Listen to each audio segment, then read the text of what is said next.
In this episode, we install the brand new sails on our new to us sailboat. We fork out some more cash before experiencing our first and a sombre final sail. Let's get started.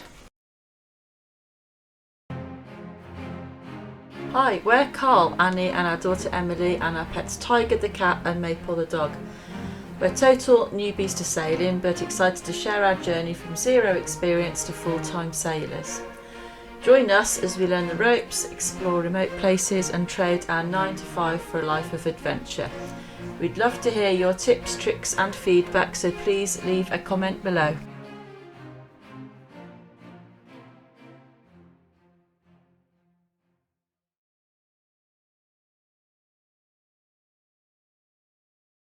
A few days after we purchased the boat, we had arranged to meet up for the mounting of the sails and have a test sail. We were met with a surprise. Our boat had a large spinnaker attached. The previous owner said he wanted to get some pictures to put it up for sale. We quickly arranged the price and bought it.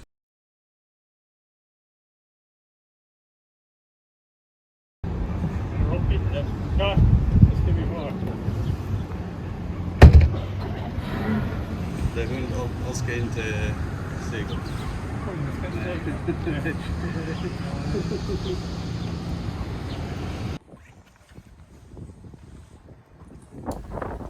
It was really great to have help from the previous owner to mount the sails and get it ready to sail. Not only did he know this boat, he'd been sailing for 80 years. I was quite surprised by how much smaller and lighter the rigging was on this boat. To be fair, my only reference point was blue water boats that I'd seen on YouTube. I was also surprised by how all the rigging comes together. Most items are simply pinned and secured with a split pin. I guess I was expecting more nuts and bolts. It was also quite surprising that the mainsail was connected with plastic runners. When I started looking more into the specs of this model of sailboat, I was once again surprised to read it is actually quite severely over-rigged. Some sources saying as much as 150% over, most likely partially just due to the era, but also being a racer cruiser.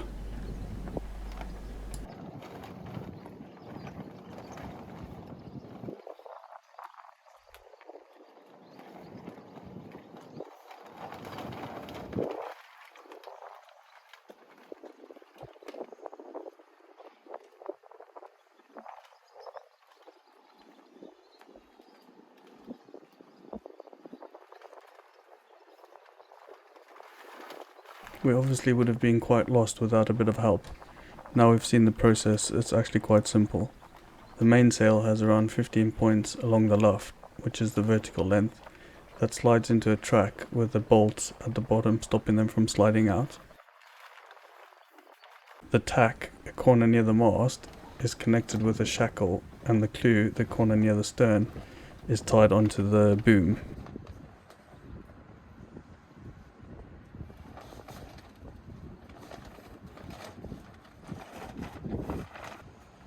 Here we are installing the battens into the mainsail. Battens help give the sail shape and improve the performance.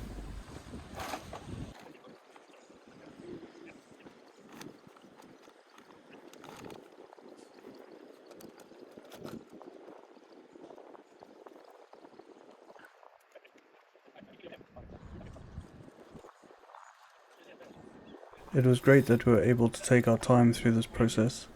The entire way through he was giving us tips and advice. Even with our mix of limited English and broken Swedish, it would be amazing to have had weeks, months or even years to learn from him.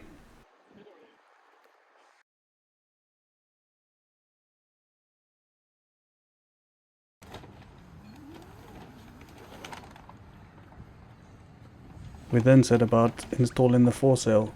This one was really quite simple to install. As it's a roller furling sail, it's attached permanently to the forestay. The attachment is almost identical to that of a caravan awning. If you are not familiar with sailboats or caravans, the forestay, aka the rigging wire from the top of the mast to the bow, has an aluminium extrusion that the foresail slides into.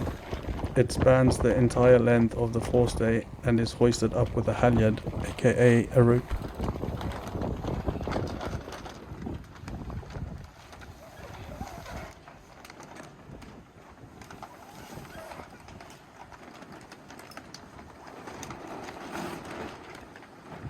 I hold that rope. We've got upgraded tank coating for these two explorers and one just land next.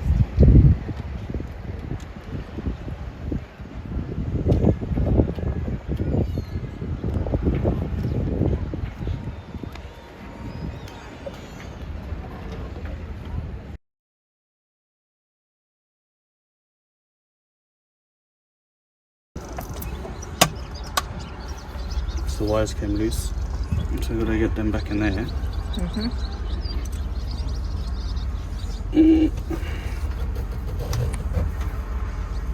Some kind of magic tape.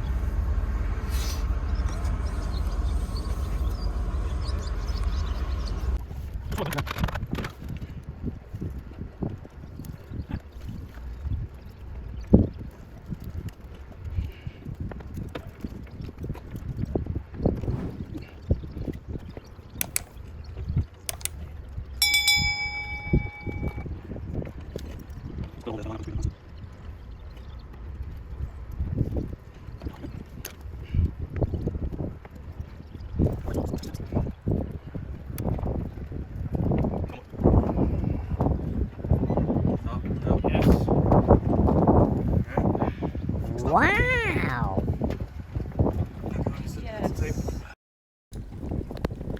As they say, there's always something to fix.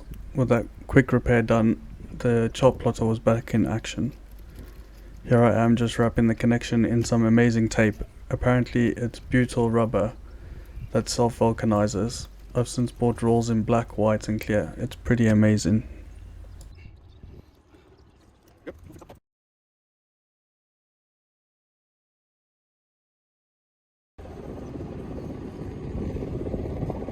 With all the rigging and sails installed, there was nothing left to do but take her out for a spin. As we were a bit up the river and the coast is littered with rocks, we had to motor quite a way to get to the open water. And here we are hoisting the mainsail for the first time on our own sailboat. We have a lot to learn before we'll be in blue water boat sailing the world, but we have officially started our journey.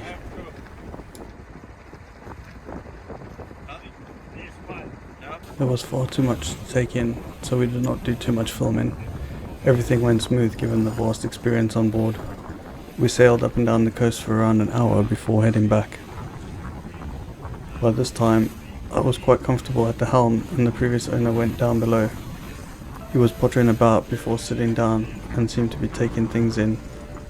Only once we arrived back did it become clear what was going on. I had offered for him to join us any time in the future for a day out, but he said, no, this is my last sail. With the emotions of just selling my pride and joy just a week before, I could only imagine the emotions he was going through.